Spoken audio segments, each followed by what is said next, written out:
Foi a leitura do verso 1 ao verso 6, 1 João 4. Do verso 1 ao verso 6 diz assim, a Escritura Sagrada, a palavra de Deus: Amados, não deis crédito a qualquer espírito, antes provai os espíritos se procedem de Deus. Porque muitos falsos profetas têm saído pelo mundo fora. Nisto reconheceis o Espírito de Deus. Todo espírito que confessa Jesus Cristo veio em carne.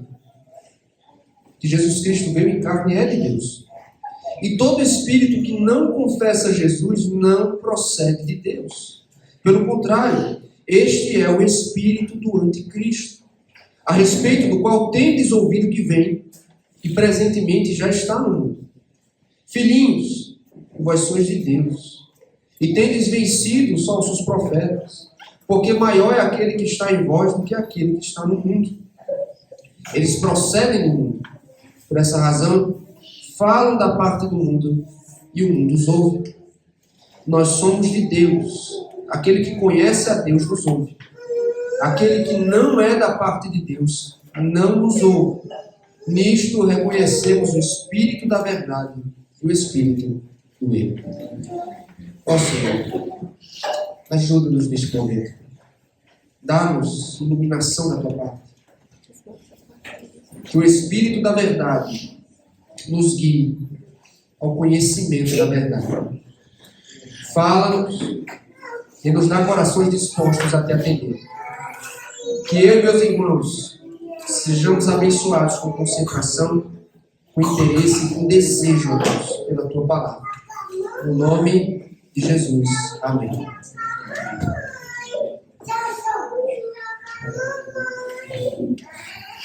Crianças, agora prestem atenção, tá bom? Vou falar com vocês também depois, tá? Agora vamos prestar atenção todos nós. Queridos, no verso 24 do capítulo número 3, verso este que encerra o terceiro capítulo da carta, o autor termina mencionando o Espírito de Deus. Essa é a primeira menção direta e explícita do Espírito Santo na carta de 1 João. E ele diz que o Espírito habita nos crentes, e esta é uma evidência de que alguém está em comunhão com Deus, ser habitado pelo seu Espírito. E essa é uma informação extremamente relevante diante do que João está prestes a exortar a igreja aqui no capítulo 4. Ele diz: provem os Espíritos. Ele menciona no verso 24 que os crentes são habitados pelo Espírito, e logo adiante ele diz: provem os Espíritos. Como eu já mencionei em diversas ocasiões, irmãos, no primeiro século no qual esta carta foi escrita, foi um surto de heresia. Todo tipo de heresia perniciosa se disseminou pela igreja. E os falsos profetas buscavam enganar a igreja, dizendo-se profetas de Deus. Então, a partir do capítulo 4, João vai estabelecer critérios para que os crentes habitados pelo Espírito sejam capazes de reconhecer os profetas que estão sob a influência do Espírito da verdade ou que estão sob a influência do Espírito do erro. Ele vai dizer: provem os Espíritos. E na noite de hoje eu quero meditar com o seguinte tema com os irmãos: distinguindo o verdadeiro e o falso ensino. Distinguindo o verdadeiro e o falso ensino. Como, meus irmãos, nós podemos fazer separação entre a verdade e o erro? Quais são os critérios para reconhecer que o ensino procede de Deus? E aqui há dois critérios fundamentais. O primeiro critério é o critério da doutrina de Cristo. O critério da doutrina de Cristo, versos 1 a 3. Eu peço mais uma vez que você volte os seus olhos para o verso 1. Quando o apóstolo João diz: amados, não deis crédito a qualquer espírito. Antes, provai os espíritos se procedem de Deus. Porque muitos falsos profetas têm saído pelo mundo fora. Então, mais uma vez, queridos, com amor, O apóstolo, que é também pastor, ele vê a necessidade de proteger suas ovelhas, seus leitores, do perigo da heresia. E para isso, ele os exorta a não receber, a não acreditar, não confiar em qualquer espírito. Rebeca, ele não está falando de fantasmas, ele não está falando de que a gente vê às vezes no desenho, né, Cecília? O que é um espírito? O que João pretende dizer ou espera ao dizer prove os espíritos? Quando nós estudamos, meus irmãos, a perícope, verso 1 a 6, nós nos damos conta que espírito equivale a ensino. João está dizendo basicamente, provem os ensinos. Então o próprio contexto deixa claro que o apóstolo está se referindo ao ensino dos profetas. E antes de prosseguirmos com a explicação do texto, eu preciso fazer duas considerações muito importantes para a compreensão dele. Primeiro, preste atenção, vamos definir profeta. De modo simples, irmãos, um profeta é alguém que fala movido por um espírito. É alguém que fala movido por um espírito. Nós temos, por exemplo, os profetas de Deus, Moisés, Elias, Eliseu, Isaías, Jeremias, João Batista, outros do Novo Testamento, que atuavam como porta-vozes de Deus e que falavam sob inspiração do Espírito de Deus.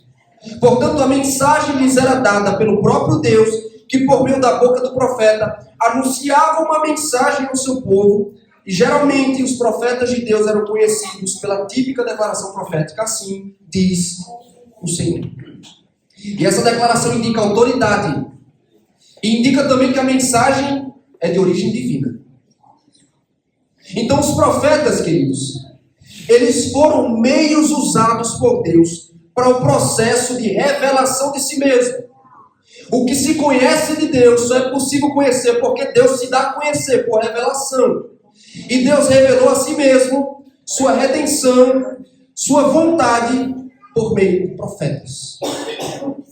Dito isso, a segunda consideração é definir os profetas. Segunda consideração é que desde o princípio, meus irmãos, desde o Éden, há um conflito, há uma batalha entre vozes. Há a voz do engano e há a voz de Deus, a voz da verdade. Então, todas as páginas da Escritura, há um embate entre a verdade e a falsa, a verdadeira e a falsa profecia.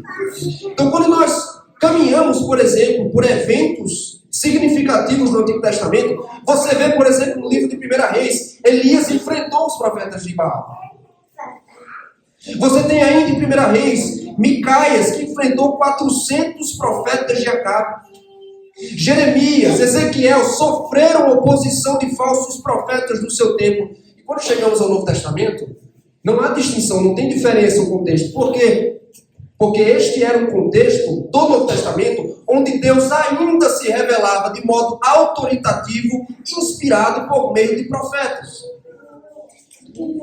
E além do mais, meu querido, lembre-se, o período no qual João escreveu é crítico na história da redenção. Fundamental. E por quê, pastor? Porque o tempo está próximo, onde os vestígios da antiga ordem, da antiga aliança, serão definitivamente destruídos, desaparecerão com a destruição de Jerusalém no ano 70. E conforme o tempo se aproxima, Jesus Cristo deu evidências disso no seu sermão em Mateus capítulo 24. Ele disse: a evidência de que este tempo está próximo, a destruição de Jerusalém, o desaparecimento da velha ordem, é a ascensão de falsos profetas. Eles vão aparecer e eles vão tentar enganar a igreja e os crentes. Então é com base nesse contexto que o apóstolo João está dizendo: não acreditem em qualquer pessoa que se apresenta dizendo ser um profeta. Não confiem, não acreditem. Provem os espíritos. Teste a mensagem. Sonde seu conteúdo. Sonde o ensino dos profetas para saber se ele procede de Deus. E aí no verso 2 ele dá o critério. Olhe para a Bíblia. Veja o que ela diz. Nisto reconheceis o Espírito de Deus. Todo espírito que confessa que Jesus Cristo veio em carne é de Deus. Você vê no livro de Deuteronômio, por exemplo, há 2 critérios ali que Moisés estabeleceu para determinar se o homem era um verdadeiro ou falso profeta. Ele diz, primeiro critério, se este homem prever, anunciar algo que não se cumprir, este homem é um falso profeta, se a palavra dele não se cumprir. Segundo critério, se a palavra do profeta se cumprir, mas tendo se cumprido, ele disser assim, vamos adorar outros deuses, este é um falso profeta. Ainda que a palavra deste se cumpra, e ele convidá-lo a adorar outros deuses, este é na verdade o profeta do engano. E o apóstolo João, ele estabelece aqui um critério no Novo Testamento. Ele diz, olha, é assim que você vai discernir o verdadeiro do falso. O Espírito de Deus, que é o Espírito da profecia, será reconhecido pelo anúncio da encarnação do Verbo Jesus Cristo. Testem os profetas. Preste atenção, olha para cá. Pergunte ao profeta, Jesus Cristo veio em carne ou não? Pergunte-o se Jesus é o Deus encarnado. E você tem que fazer as associações lembrando que João está escrevendo à luz de uma heresia chamada docetismo, que atacava abertamente a encarnação de Jesus Cristo. Negava a natureza humana do Redentor. Então o verdadeiro profeta, o porta-voz de Deus, é o que anuncia o evangelho da encarnação. É o que afirma que o Deus eterno, o verbo que esteve no princípio com Deus, Javé, o eu sou, assumiu natureza humana real, sem pecado, e que na ocasião de sua encarnação, isso é muito importante, sua natureza divina não a abandonou. Ele não se tornou um homem e deixou de ser Deus. Mas na pessoa de Jesus Cristo, as duas naturezas inteiras, preste atenção nos termos, as duas naturezas inteiras, perfeitas, distintas, sua natureza humana, sua natureza divina, foram inseparavelmente unidas em uma só pessoa. Sem conversão, suas naturezas não se misturam, sem composição, sem confusão, de modo que a pessoa bendita de Jesus Cristo, a única pessoa, é Deus e homem. É Deus e homem. Essa pessoa é verdadeiro Deus, verdadeiro homem, mas um só Cristo, o único mediador entre Deus e os homens. E é interessante porque João está dizendo assim, ele veio em carne. Isso no grego, irmãos, é como se ele estivesse dizendo assim, ó, ele veio no passado, mas ele não deixou de ser carne.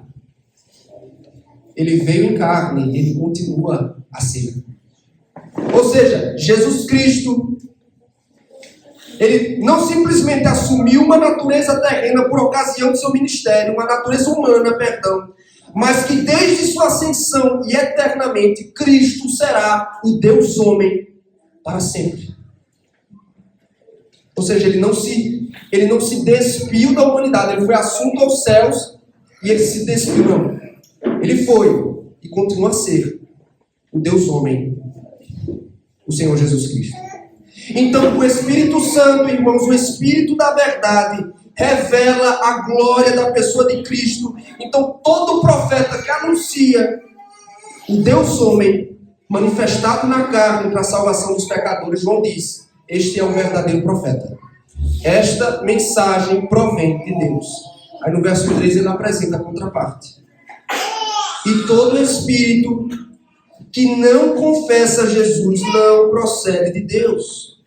Pelo contrário, este é o espírito do anticristo, a respeito do qual tendes ouvido que vem, e presentemente já está no mundo. Então, se o Espírito de Deus exalta Cristo, o espírito do anticristo deturpa, destrói, mancha, macula a pessoa bendita do Salvador, irmãos. Ele se opõe à verdade, negando o fato da encarnação, destruindo a obra da redenção, irmãos.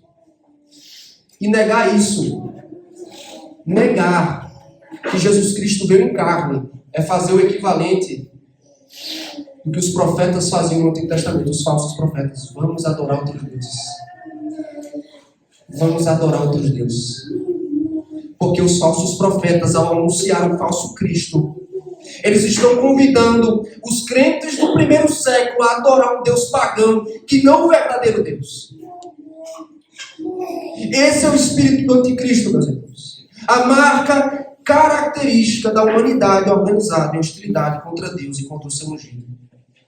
E nas suas palavras em Mateus 24, Jesus advertiu a igreja de que os falsos profetas viriam.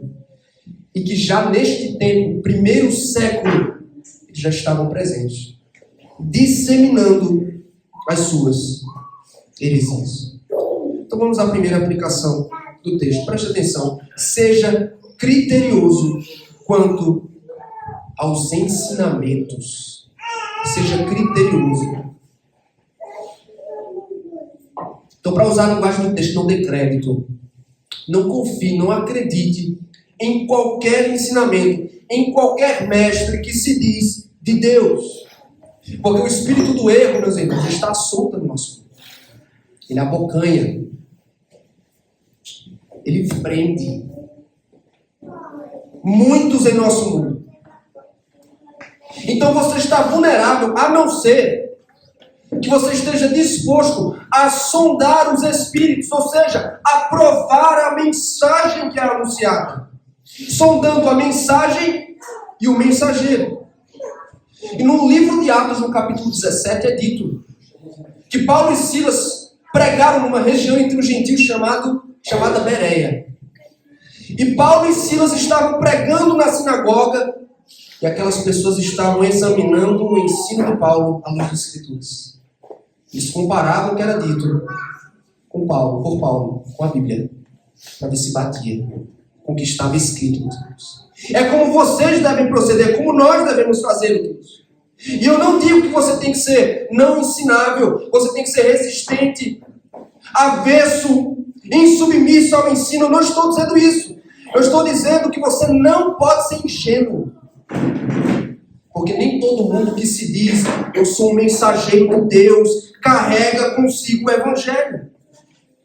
E você precisa ter um cuidado especial em virtude, especialmente na internet. Porque na internet você tem uma porção de pessoas, milhares delas, que se apresentam como porta-voz de Deus, como profeta, mas que na verdade são charlatões, são lobos mascarados de profetas do Senhor. Eles maquiam, fantasiam a mentira com roupagem, com vocabulário evangélico, para parecer para você que ele é um pregador sério, que ele é um mensageiro do Evangelho de Cristo. Então eu digo a você, olhe para mim, preste atenção. Você não pode consumir qualquer coisa no YouTube, por exemplo. Você não pode consumir qualquer coisa no Instagram. Você não pode se sentar para ouvir qualquer pessoa. Você não pode ir em todo e qualquer lugar onde tem uma placa na frente dizendo esta é uma igreja. Você não pode ser ingênuo. Você não pode, por exemplo, compartilhar com outros chamando de mensagem de Deus aquilo que não é. Você já pensou? Às vezes você pode compartilhar um vídeo pensando ter ali o Evangelho de Deus. Quando o Evangelho está neste conteúdo sendo deturpado, você está enviando outra pessoa. Então você não pode ser ingênuo. Você precisa provar todo o ensino que você consome com a Escritura Sagrada. Tudo que você ouvir, tudo que você receber, seja de quem for, examine-o à luz da Escritura. Não importa, é pastor fulano de tal. Dizem que esta é uma mensagem abençoada, poderosa, não importa. Seja crítico, piedosamente falando. Examine o ensino à luz da Escritura. Você tem que dar ouvidos à mensagem certa e ao mensageiro certo. E eu digo para vocês assim, Davi, ou Cecília, tá me ouvindo? Ó. Preste atenção, tá? Ô Vitor, crianças, muitas, nem toda igreja é como a nossa. Eu não estou dizendo que a nossa é a melhor do mundo, não, viu, Davi? A gente tem nossos problemas também. Mas eu diria assim, Eric, nem toda igreja é como a nossa. Porque tem muita gente hoje, Davi, que foi para a igreja, que tem um pastor Só que ele não prega a verdade. Ele não prega a Bíblia. E às vezes a gente pensa, Davi, que porque está na frente assim escrito igreja, porque a pessoa é um pastor, Cecília, a gente pensa que ali as pessoas conhecem o Evangelho, mas infelizmente essa não é a verdade. Viu, Maria? Vocês têm um privilégio, viu, Sara? Vocês têm um privilégio, que é desde cedo vocês ouvirem o Evangelho. Porque tem muita igreja, Davi, muito crente que não tem esse privilégio, porque eles estão sendo enganados, as pessoas estão contando mentira para essas pessoas. Você sabia disso? Então vocês, todos nós, irmãos, temos o privilégio, onde quer que o Evangelho seja anunciado, estamos neste lugar. Nós temos um privilégio da parte de Deus. Segundo lugar, aplicação, o Espírito de Deus se faz presente no Evangelho que exalta a glória de Cristo. Como é que eu sei, pastor, que uma mensagem procede de Deus? Aí você pergunta, esta mensagem exalta a Cristo. Esta mensagem exalta o Deus homem, o Redentor do povo de Deus. Porque nem todo suposto evangelho, nem todo aquele que se diz evangelista anuncia o Cristo bendito, maravilhoso da Escritura. E todo aquele, meus irmãos, todo pregador que ousar despir Cristo de sua glória, que macular a beleza da sua obra, meus irmãos, que contrariar o ensino da Bíblia quanto à sua encarnação, seja anátema, maldito seja. Este é o falso evangelho, que é pregado pelos testemunhos de Jeová, que é pregado pelos mormons, que diz que o nosso Salvador bendito nada mais é do que um Deus inferior criado pelo Pai. Ele não é o Deus eterno, por meio de quem tudo foi feito. O Espiritismo perverte a pessoa de Cristo também. Porque diz que Jesus Cristo não passa de um espírito evoluído, moralmente superior. E o próprio Allan Kardec disse que ele é enviado de Deus, mas ele não é Deus. Este é o falso evangelho da igreja perversa de Roma. Porque eles subscrevem os credos ortodoxos da igreja, que dizem que Cristo é Deus, que Cristo é homem, mas eles repartem o ofício, a intercessão, a mediação de Cristo com Maria e com os santos. Eles estão deturpando, maculando a pessoa de Cristo. Este é o falso evangelho de todas as filosofias sinergistas, irmãos, do arminianismo, que faz de Cristo um Salvador incapaz de remir o pecador, que faz de Cristo subserviente à vontade humana, um Cristo incapaz de salvar, querendo salvar, mas impedido pela vontade dos homens. Queridos, o Espírito de Cristo, ele se faz presente no Evangelho, onde Cristo é exaltado, onde Cristo é glorificado, onde Cristo é anunciado em sua beleza. É o Evangelho do Verbo encarnado, do Deus eterno, que se faz homem para remir pecadores da condenação eterna. É o Evangelho do nascimento virginal, é o Evangelho da humanidade completa e real, da vida perfeita, da morte vicária. O que passa disso, maldito seja, é falso profeta, irmãos. Pregar qualquer coisa além da Escritura, ouça o que eu estou dizendo. Pregar qualquer coisa além da Escritura, macular este Evangelho, é fazer para si uma caricatura de Cristo. E se você der ouvidos a este falso Evangelho, você está adorando a um outro Deus, que não Cristo das Escrituras. Qualquer Evangelho que prive Cristo da sua glória é um falso Evangelho. Nós estamos meditando no tema distinguindo entre o verdadeiro e o falso ensino. Primeiro critério, meus irmãos, o critério da doutrina de Cristo. Segundo e último critério, o critério da autoridade apostólica. O critério da autoridade apostólica. Verso número 4, o apóstolo João diz: filhinhos, vós sois de Deus, e tendes vencido os falsos profetas, porque maior é aquele que está em vós do que aquele que está no mundo. Então ele descreveu o procedimento dos falsos profetas. E logo em seguida ele faz duas declarações sobre os crentes para quem a carta foi escrita. A primeira é: vocês são de Deus. Ou seja, vocês pertencem a Deus. Vocês são nascidos de Deus, estão em comunhão com Ele por meio de Cristo. E tudo isso em contraste com os falsos profetas e seu maldito evangelho, que não procede de Deus. E em segundo lugar ele diz: os crentes venceram os falsos profetas. Como eles venceram, irmãos? Eles não entraram em discussões filosóficas e teológicas. Eles não enfrentaram os falsos profetas em debate. O que João está dizendo simplesmente é: vocês os venceram porque vocês não deram crédito à tolice e ao engano desses homens. Vocês provaram os Espíritos, vocês não acreditaram, vocês não depositaram confiança, vocês não se deixaram persuadir. E a razão para isso ele diz: maior é aquele que está em vós do que aquele que está no mundo. O que isso significa, meus irmãos? Pelo contexto, pelas evidências que o texto dá, João está falando do Espírito. O Espírito da verdade. Espírito este que habita os crentes. Ele está dizendo: só foi possível vocês permanecerem na verdade graças à ação iluminadora do Espírito da verdade que habita em vocês. E por meio dele vocês foram capazes de fazer diferença entre a verdade e o erro. Maior, mais poderoso é o Espírito de Deus que habita nos crentes do que o espírito do erro que tenta persuadi-los ao engano. E este é o Espírito que está presente no mundo e nos seus profetas. E isso está em pleno acordo, queridos, com o que o próprio Jesus disse: no mundo tereis aflições, mas tende bom ânimo, porque eu venci o mundo. Então o Espírito de Cristo, do Cristo que tem vitória sobre o mundo, Espírito este que habita os crentes, dá vitória sobre o espírito do erro.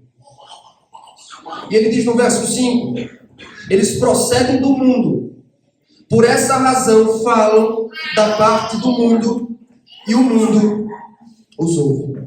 Então veja, ele disse no verso 4: os crentes são de Deus, procedem de Deus. Em contrapartida, os falsos profetas procedem do mundo. Eles fazem parte da humanidade organizada em hostilidade, em rebeldia contra Deus. E para usar a terminologia de João na carta, basicamente ele está recordando: esses falsos profetas são filhos do diabo, estão sob o governo de Satanás. Então eles falam a partir do espírito do mundo, e o mundo os ouve. Os ouvidos mundanos os ouvem, porque o espírito do erro é agradável para os que já estão nas trevas. O espírito do erro é atrativo para os que já estão sob o domínio do diabo. E o próprio Cristo, irmãos, mais uma vez fazendo um diálogo com o Evangelho de João, ele preparou seus discípulos quando disse: se vocês fossem do mundo, o mundo vos amaria. Mas como vocês não são do mundo, o que o mundo vai fazer? O mundo vai se opor. O mundo vos será hostil. O mundo vos odiará. Então o apóstolo está dizendo que a audiência do profeta, aqueles a quem ele atrai com sua mensagem, já ajuda a identificar a credibilidade da mensagem. E a credibilidade do mensageiro. E aí ele conclui no verso 10 dizendo: nós somos de Deus. Aquele que conhece a Deus nos ouve. Aquele que não é da parte de Deus não nos ouve. Nisto reconhecemos o Espírito da verdade e o Espírito do erro. Então veja, João está fazendo uma referência, meus irmãos, aos apóstolos de Cristo, que foram encarregados de levar a sã doutrina, e esta sã doutrina foi registrada nas Sagradas Escrituras. Então o autor deixa claro que aqueles que conhecem a Deus, lembre, conhecer na Epístola de João é ter relacionamento salvífico, é ter comunhão com Deus. Os que conhecem a Deus nos ouvem, dão ouvidos ao ensino dos apóstolos. E a contraparte, os que não são da parte de Deus, são os filhos do diabo, dão ouvidos ao espírito do erro e aos seus falsos profetas. Esse é o critério último, irmãos, para distinguir o ensino que provém do espírito da verdade e o espírito do erro. Dar ouvidos a doutrina e a autoridade apostólica. E agora eu quero ir para as aplicações, quero que você preste atenção ao primeiro encorajamento que esse texto nos dá. Meus irmãos, a verdade sempre prevalece. Isso pode parecer jargão, mas a verdade sempre prevalece. Isso é fato sobre os nossos irmãos aqui do primeiro século, que não cederam aos falsos profetas.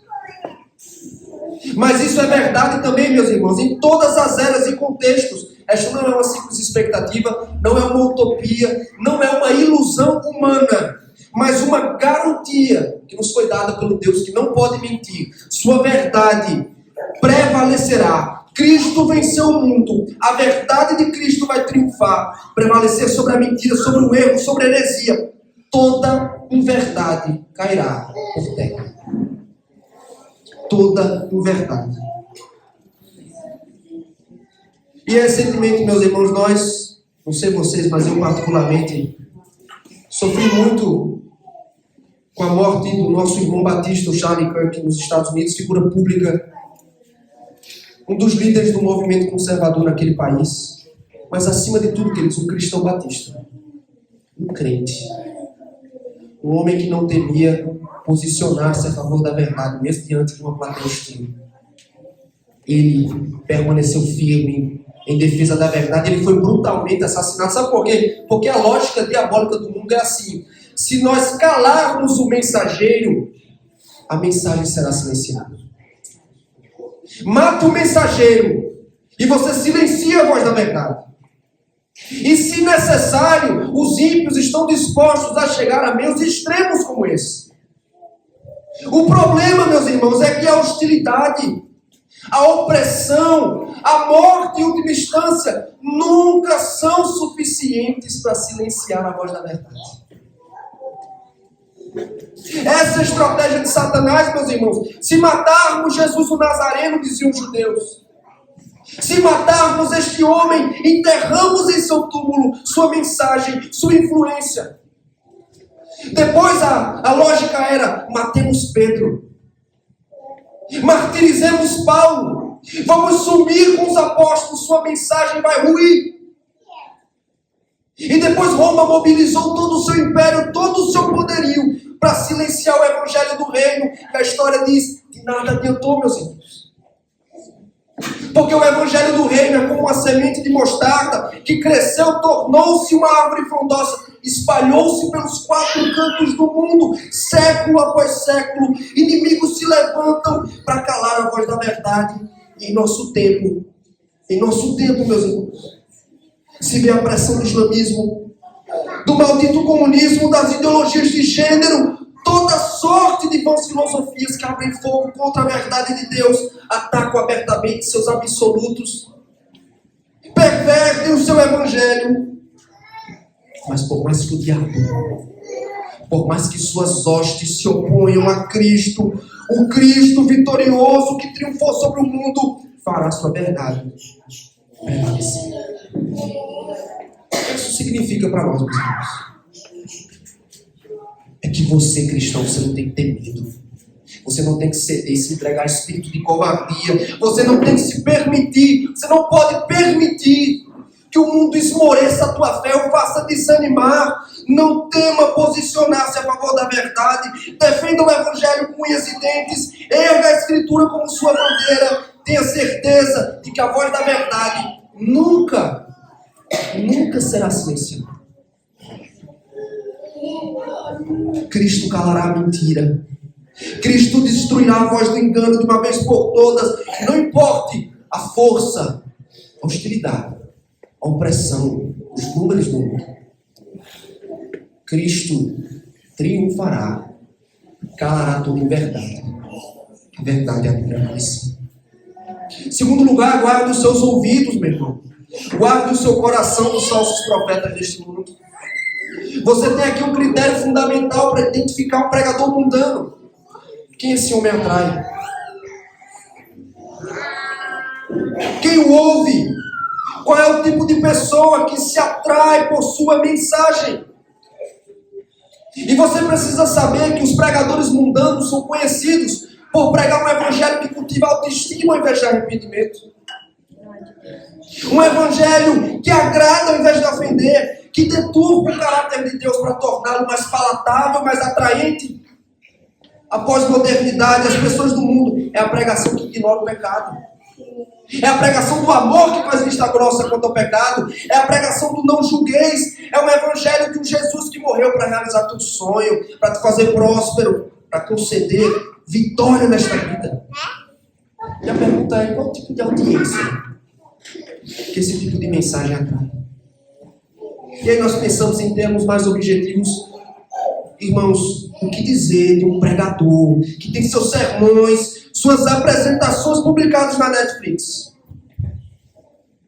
Será que seu evangelho é o mesmo evangelho de escândalo para judeus e gentios do apóstolo Paulo? Esse é o pregador das celebridades, meus irmãos. Este é o David Leonardo. É por essa razão que você tem nas igrejas pós-modernas, nas igrejas moderninhas, seus pregadores fazem adaptações, modernizam o ambiente, fazem um filtro no seu vocabulário, todas as adaptações necessárias para que as pessoas do mundo se sintam bem no seu meio. As pessoas têm que se sentir bem, têm que se sentir confortáveis. E aí, com essa lógica, as igrejas moderninhas se transformam em boates, os pastores se transformam em coaches, e as denominações históricas também. Nos Estados Unidos, na Europa, elas se dobram ao liberalismo, abandonam a ortodoxia e a verdade para se tornar atraente ao mundo. Abandonam a verdade para se tornar atraente ao mundo e suas vãs filosofias. Esses falsos profetas, queridos, atraem as pessoas. Eles dão a falsa segurança de que são salvas e amadas por Deus enquanto estão em seus pecados e assim permanecem. Então você não pode ser ingênuo. Você tem que ter seu sinal de alerta ligado. Porque nem todo aquele que diz falar em nome de Deus, assim o faz, é boca de Deus. Todo aquele que é ouvido, que é amado, que é aplaudido pelo mundo, este é boca de Satanás. É um falso profeta e deve ser repudiado. E você, como cristão, você tem que guardar seus ouvidos e seu coração de pessoas assim. Não perca seu tempo ouvindo-os. E você tem a obrigação de alertar. Alertar pessoas do perigo que correm quando se colocam debaixo do ensino e da influência de pessoas assim. Crianças, eu vou dar um exemplo para você. Preste atenção, tá, Rebeca? Eu vou dar um exemplo para vocês entenderem, sabe, como é que são os falsos pregadores. Imagina que uma pessoa chega para você e diz assim, ó, o céu é vermelho, não azul. Aí depois ele diz assim, Rebeca, tá vendo fogo? Imagina uma fogueira. Aí ele diz assim para você, ó, vamos pular nessa fogueira, não vai fazer mal. Viu, Cecília? Você não vai se queimar. Aí depois ele fala assim para você, Érica, olha, vamos brincar com aquele leão. Ele não vai nos fazer mal, ele não vai nos machucar. Vocês sabem que isso tudo é mentira, não sabem da Bíblia. O céu é azul, o céu não é vermelho, não é? Fogo machuca, sabe? Não se pode brincar com leão. Mas esses falsos pregadores, Rebeca, eles são tão ruins, eles são tão persuasivos, eles conseguem convencer as pessoas de que essas coisas absurdas, mentirosas, são verdade. Elas conseguem convencer as pessoas da Bíblia que o que está na Bíblia é mentira. E vocês precisam ter muito cuidado. Porque nem todo pastor, nem todo pregador prega o Evangelho. Tá bom? E por fim, meus irmãos, nós precisamos ouvir a doutrina apostólica pregada pelos ministros do Evangelho. A doutrina dos apóstolos, o Evangelho de Deus, que foi registrado na Bíblia, dá coceira os ouvidos das pessoas do mundo. Elas não suportam ouvir a verdade. Mas João diz, por outro lado, que aqueles que conhecem a Deus são conhecidos, reconhecidos, porque nos ouvem. Ouvem os apóstolos. Você me pergunta, mas tá, pastor, os apóstolos morreram. Cristo, cabeça da igreja, ordenou, comissionou cristãos na condição de ministros, que serão sua boca e sua voz para o povo de Deus. E por meio destes, a doutrina dos apóstolos e a voz, o evangelho de Deus são anunciados. Então, nessas condições, meus irmãos, somente nessas condições de ministros do evangelho, anunciando a escritura, se pode dizer o seguinte a vocês: aqueles que conhecem a Deus nos ouvem, são os que nos ouvem.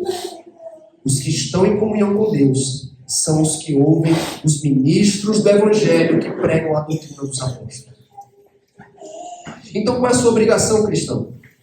Dar ouvidos aos ministros fiéis do evangelho, especialmente este que foi colocado, encarregado do cuidado e da instrução de vocês. Se a verdade é pregada, o seu dever não é resistir.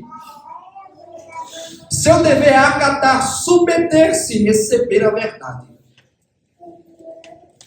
Todo cristão precisa, é necessário, é indispensável que o cristão se coloque debaixo do ministério de pregação fiel numa igreja local. Recusar-se a fazer isso, não se sujeitar ao ensino dado pelos mestres e pastores, é fazer-se igual aos do mundo, aos que dão ouvido ao Espírito dele. Eu acho curioso e engraçado que alguns irmãos da igreja já me contaram que na cabeça dos filhos eu sou o único pastor que existe. Elas estão vendo às vezes um vídeo de um pastor, aí olha que o pastor não é pastor não, o pastor lá da igreja. Então é uma coisa muito engraçada nisso, irmãos. Obviamente eu não sou o único em posse da verdade. Mas uma coisa nós podemos aprender com as crianças: você tem que acatar, ouvir, reconhecer o pastor, o mestre que lhes foi dado. Acatar e submeter-se ao ensino, desde que este ensino esteja em conformidade com a Escritura Sagrada. Aquele que conhece a Deus é o que nos ouve. É o que ouve o ministro fiel do Evangelho que prega a Escritura Sagrada. Amém, meus irmãos? Oremos ao Senhor neste momento. Senhor, graças te damos pela tua bendita palavra e rogamos sinceramente que o Senhor nos ajude a provar os Espíritos, Senhor. Ó Deus, ajuda-nos, ó Pai, a não sermos levados, enganados pelo todo falso, todo vento de doutrina, Senhor. Mantenha este rebanho firme e que eles sejam críticos, guiados, preservados pelo teu Espírito. Que toda e qualquer tentativa de persuasão da parte do ensino do erro, o Senhor nos ajude a repudiar. E que como igreja, ó Deus, sigamos firmes no bendito Evangelho, no Evangelho que provém do Espírito da verdade. No nome de Jesus. Amém.